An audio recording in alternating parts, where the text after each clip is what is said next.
আসসালামু আলাইকুম। বন্ধুরা সবাই ভালো আছেন আল্লাহর রহমতে। পরন্ত বিকেলে ঘুরতে বের হয়েছে বঙ্গবন্ধু শেখ মুজিব মেডিকেল বিশ্ববিদ্যালয়ে এক পরিচিত ভাইকে রক্ত দেওয়ার জন্য।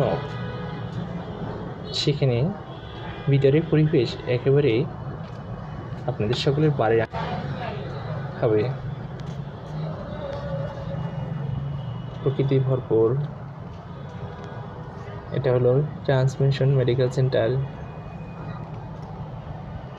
দেখুন, অনেকেই আসছে মানুষের রক্ত দেওয়ার জন্য। এখানে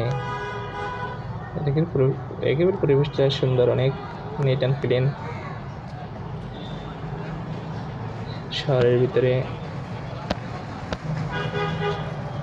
অত্যন্ত একটা সৌন্দর্যময় হসপিটালের জায়গাটি।